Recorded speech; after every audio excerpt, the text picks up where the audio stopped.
Au nom du Père et du Fils et du Saint-Esprit, ainsi soit-il.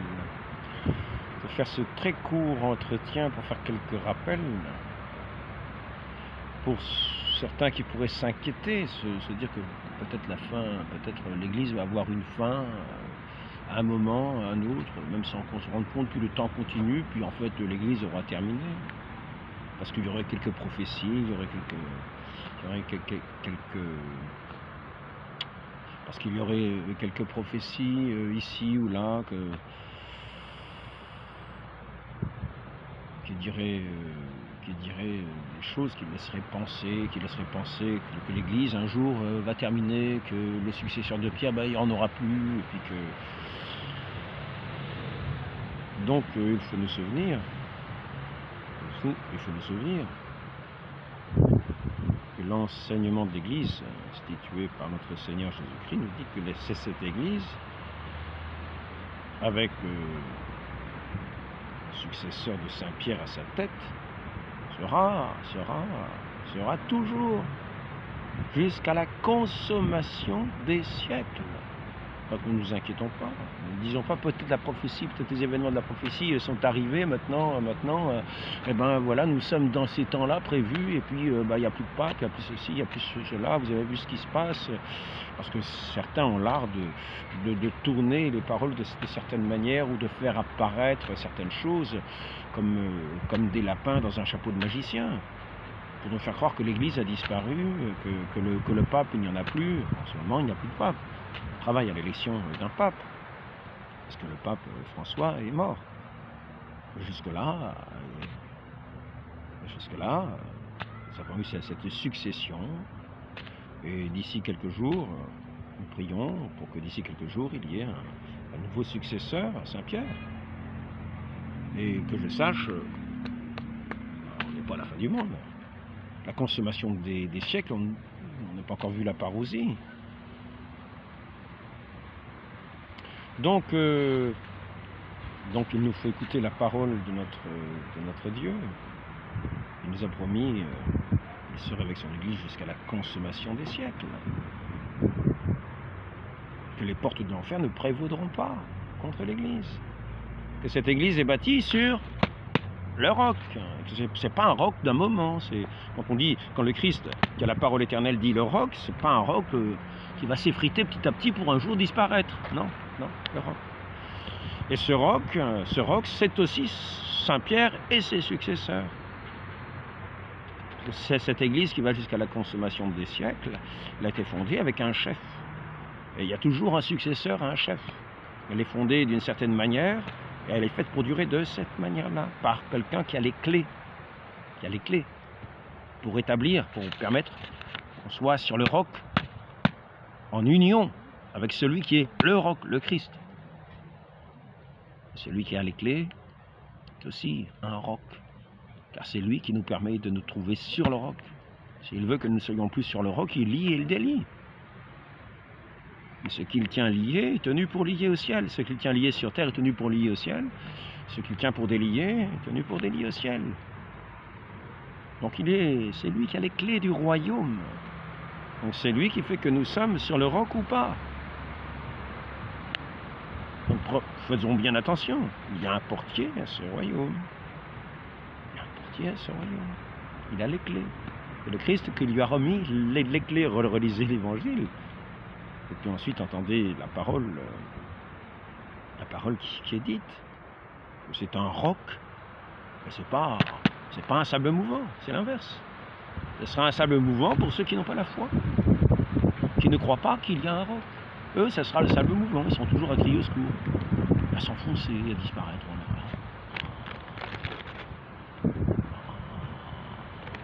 Le sable mouvant, c'est assez mouvant.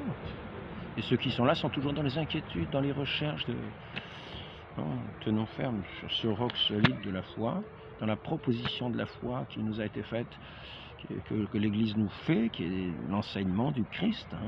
Apprenez-leur à garder toutes les prescriptions que je vous ai données. Répandez l'Évangile par la terre entière, ceux qui croiront, seront baptisés, seront sauvés. Ceux qui croiront. Se fait dans la foi. Ce soir, je disais encore, vous avez encore ici ce qui est dit au sujet des apôtres dans la lecture d'aujourd'hui, l'Évangile. Nous étions encore dans cette lecture-là, c'était la lecture de l'Évangile, donc, Évangile selon Saint Jean, chapitre 21, et ça finit ainsi. Ah non, je me trompe. Est-ce que je me trompe ou pas?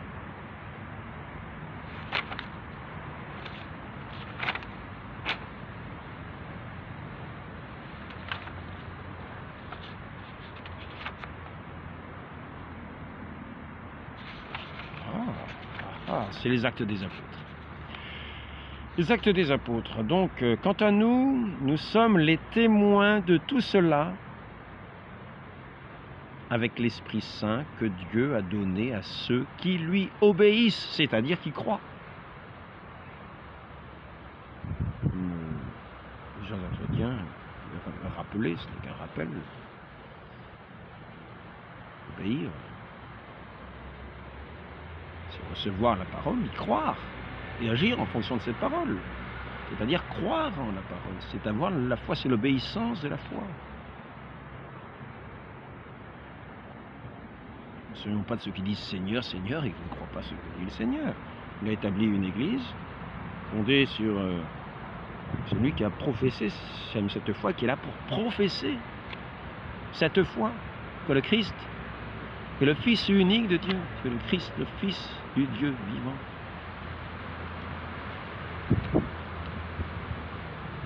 Cette profession de foi dans le Fils est essentielle. Elle est essentielle. C'est rappelé à différents endroits. Elle est essentielle. Celui qui n'a pas le Fils n'a pas non plus le Père. Donc faisons très attention. Elle est centrale dans notre foi. La résurrection, c'est-à-dire la mort aussi de notre Seigneur Jésus-Christ sur la croix, qui a donné sa vie. Ce sont là les articles de foi essentiels. Mais si nous croyons au Christ, croyons aussi à sa parole. Car il a envoyé ses apôtres pour enseigner tout ce qu'il a prescrit, tout ce qu'il leur a dit. Donc il nous faut écouter la parole. Il ne s'agit pas de dire je crois au Seigneur, mais je ne fais pas ce qu'il fait parce que je n'y crois pas. Ou parce que ça m'importe peu. Non, non. C'est cette loi qu'il est venu accomplir, qui se réalise pleinement dans l'amour. Jusqu'au moindre iota, et comme dit Saint Jacques, celui qui n'accomplit pas la loi dans un domaine, il l'accomplit en rien. Ce n'est pas de l'amour.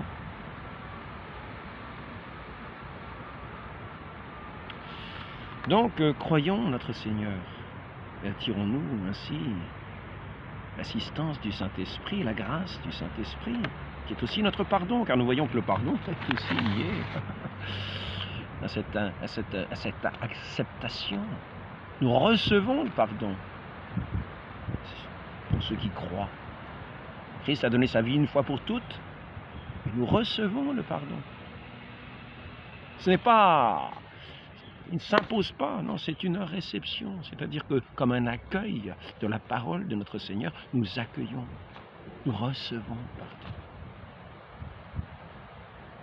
Nous qui croyons à sa parole, et qui ainsi avons cette assistance du Saint-Esprit, qui vient effacer, détruire tout péché, prend la place là où étaient les ténèbres. Nous sommes entrés dans ce royaume de la lumière par la porte du baptême qui est aussi la porte de l'Église, instituée par notre Seigneur, comme ce corps de tous ceux qui sont un dans l'amour.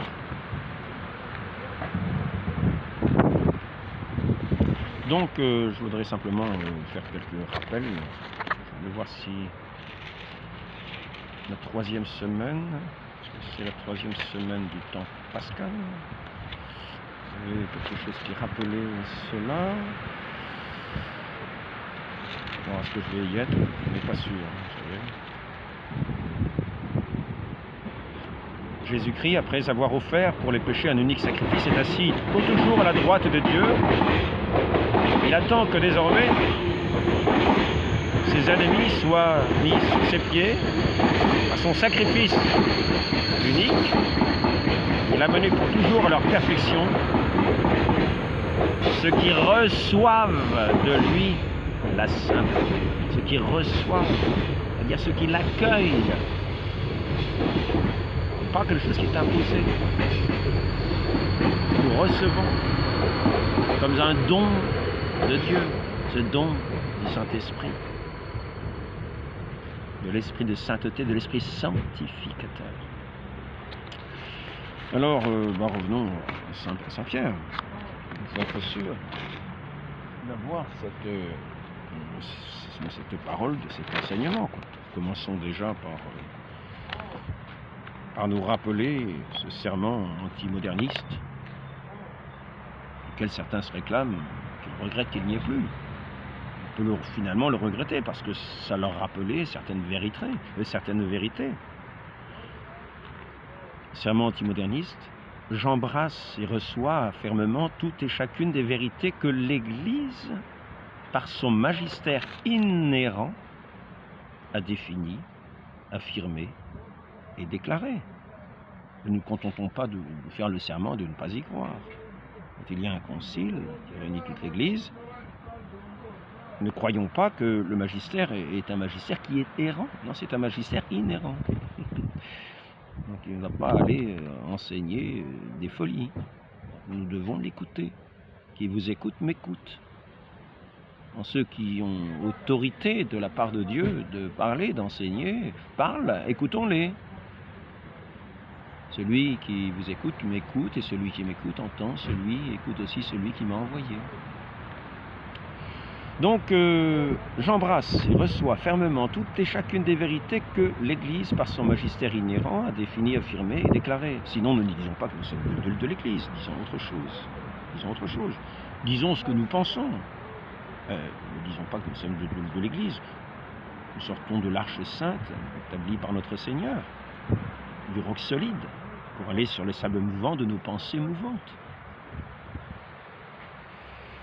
Comme le disait Saint Bernard, qui est guidé par soi-même, est guidé par un imbécile. Il vaut mieux être guidé par notre Seigneur Jésus-Christ, dans sa parole éternelle, comme un roc, et celle du salut. Il nous a donné sa vie, a répandu son sang pour nous. Il est ressuscité. Nous attendons notre résurrection de la sienne. Et ensuite, après ça, à la fin, il dit aussi, je soutiens avec la... Là, il téléphone très fort. Ils n'ont pas besoin de téléphone, en fait. On les entendrait à l'autre bout de la terre.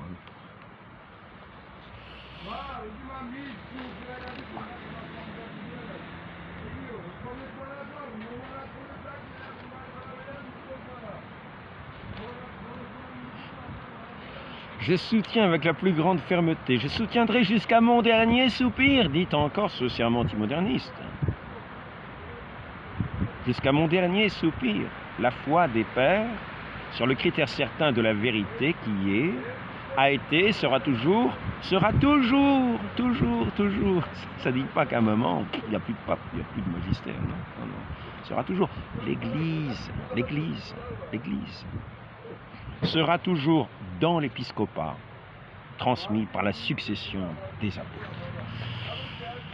Alors, nous allons,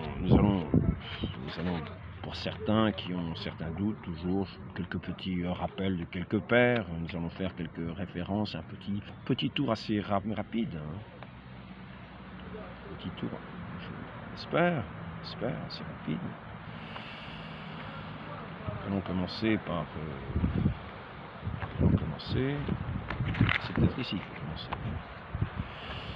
Oui, ça va être ici, je pense.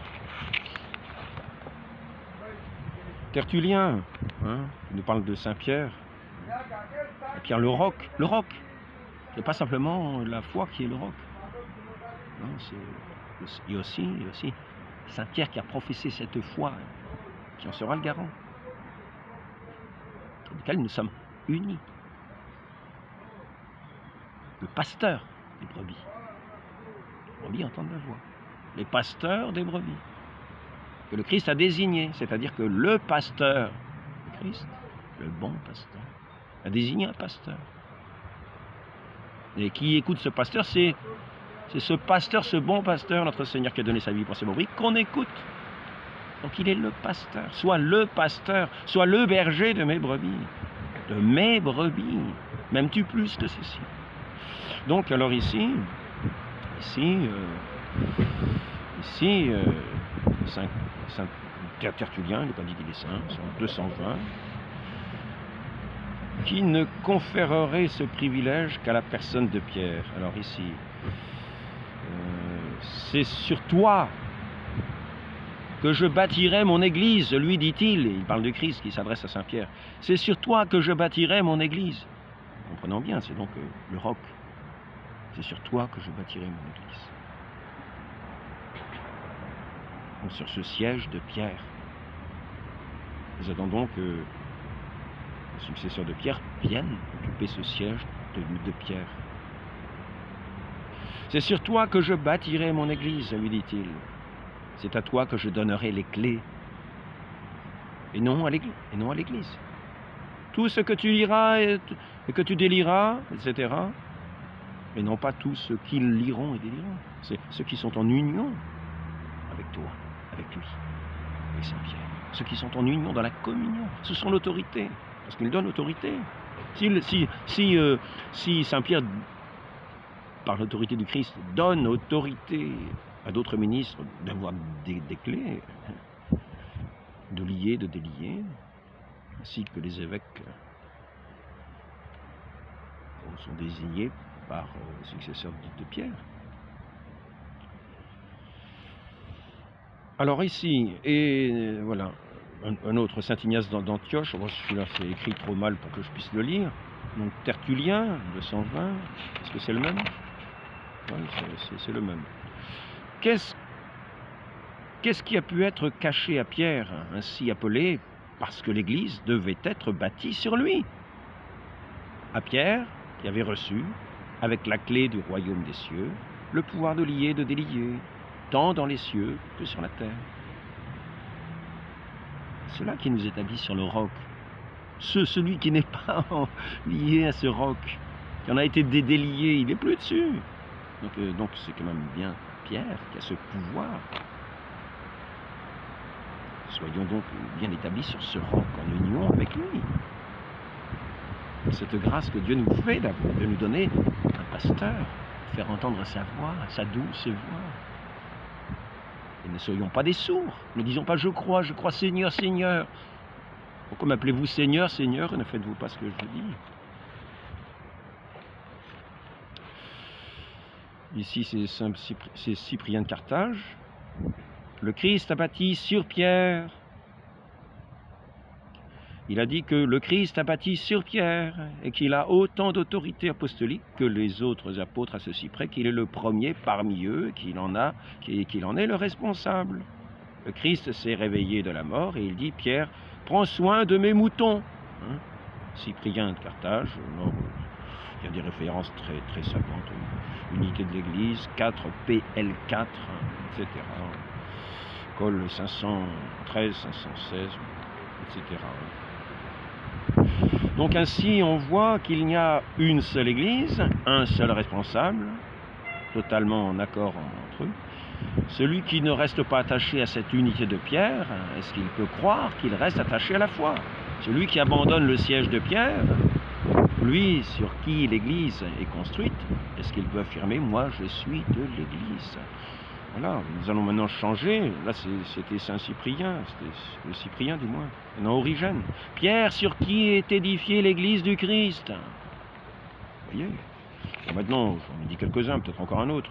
Eusèbe de Césarée, 339. Pierre, sur qui est bâtie l'Église du Christ. Peut-être un autre. Peut-être un autre, on en veut peut-être un autre. Simon, Jacques et Jean. Là, c'est Aphrodite, le siège persan. Eusèbe de Césarée, c'était 339. Là. Simon, Jacques et Jean. Quand il a amené ses 3 disciples, Simon, Jacques et Jean, Simon, la pierre de fondation de l'Église. Jacques et Jean, les solides colonnes. Saint-Hilaire, car il fut le premier à croire, il était le primat de la fonction apostolique. Voilà, bon, donc on a vu, on peut voir encore, on a d'autres, on va pas les dire tous, je ne vais pas passer 1 heure à ça. Par contre maintenant, montrer comment l'enseignement de l'Église, qui a été confié au pasteur, pasteur Pierre, ses successeurs, et qui lui sont attachés. Maintenant, nous allons voir suite. On va voir la suite. La suite, elle est là. Je vais faire assez vite, on va rester une heure. Même en cas de vacances de siège apostolique, les fidèles demeurent enseignés et gouvernés par leurs évêques légitimes, c'est-à-dire le magistère vivant et perpétuel, qui ont reçu du pape la juridiction pour enseigner et gouverner. Ad apostolorum principis. Voilà. Jésus-Christ a institué dans l'Église un magistère vivant, authentique et de plus perpétuel. On ne dit pas qu'à un moment le roc, non, jusqu'à la consommation des siècles. Et les portes de l'enfer ne prévaudront pas. Je crois qu'il doit y avoir un problème ici. Ça peut-être, ce sera peut-être mieux.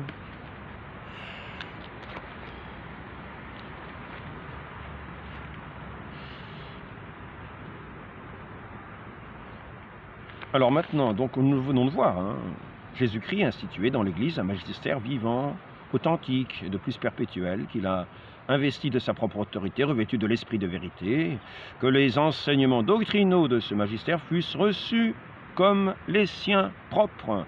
Satis conitum Léon XIII. Donc perpétuel, ça ne veut pas dire que ça s'arrête à un moment, non, c'est quand il y aura la parousie, nous verrons bien. Jusque-là, ils ont confiance. Je ne vois pas encore les étoiles qui tombent comme des figues vertes, secouées par une tempête. Alors ici,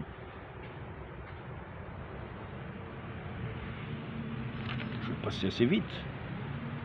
L'Église pourra-t-elle manquer de force et d'efficacité quand le Christ lui-même lui prête son assistance continuelle? Je suis avec vous jusqu'à la consommation des siècles, etc. Il est par conséquent impossible que l'Église ne subsiste aujourd'hui et toujours, mais même aussi qu'elle ne subsiste pas absolument.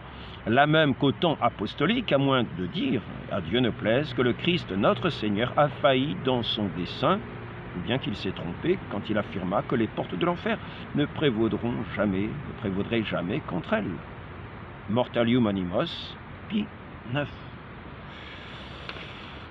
L'Église est d'une durée unique et perpétuelle, Satis conitum Léon XIII. La juridiction ne parvient aux évêques que par l'intermédiaire du pontife romain, et nous avons vu qu'il y avait toujours, ils sont toujours les pasteurs, même en cas d'absence. Les papes, ceux qui ont été, ceux qui ont reçu leur autorité de lui, juridiction. Alors donc maintenant, encore une chose ou deux, cette stabilité on vient de voir, ici on peut encore le répéter.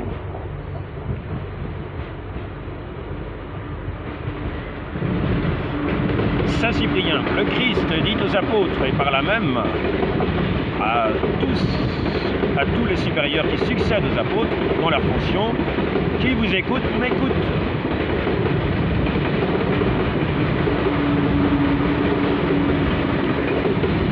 On a du mal à entendre. Le Concile de Trente enseigne que les évêques sont les successeurs des apôtres. De même, le Concile du Vatican, en tant que successeurs des apôtres, ils sont comme ceci, pasteurs, docteurs des fidèles. L'Église possède une stabilité inébranlable, in vita stabilitas. J'avais vu une phrase ou deux qui était quand même bien. Je vais passer la suite ici.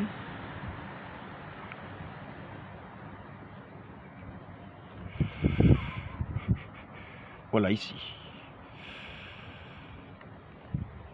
De même que l'autorité de Pierre est nécessairement permanente et perpétuelle. Il ne dit pas que ça s'arrête au bout d'un moment.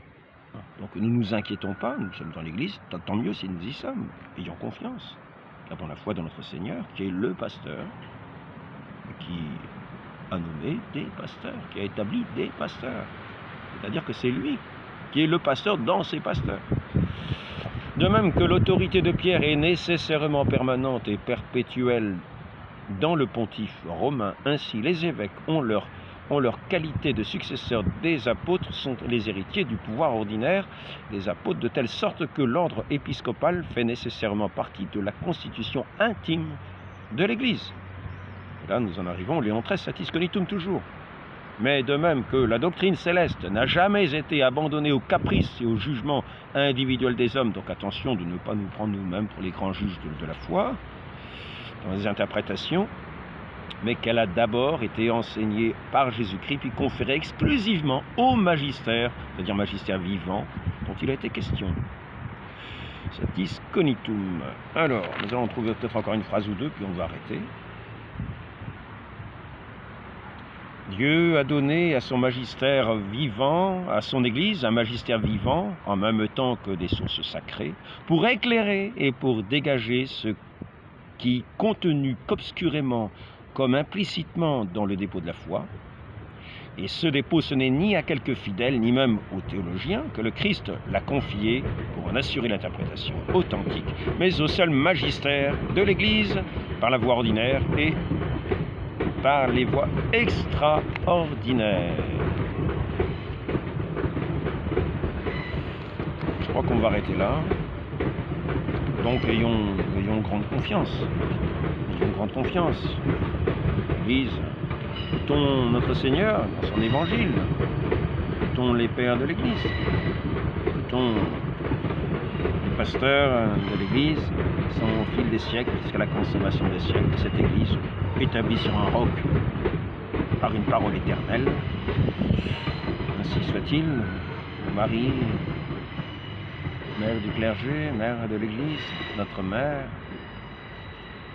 donnez-nous cette foi en votre Fils, qui jamais ne faillira, lui qui est ressuscité.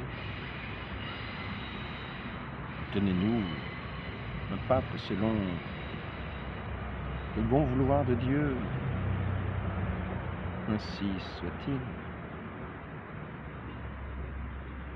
Au nom du Père, et du Fils et du Saint-Esprit, ainsi soit-il.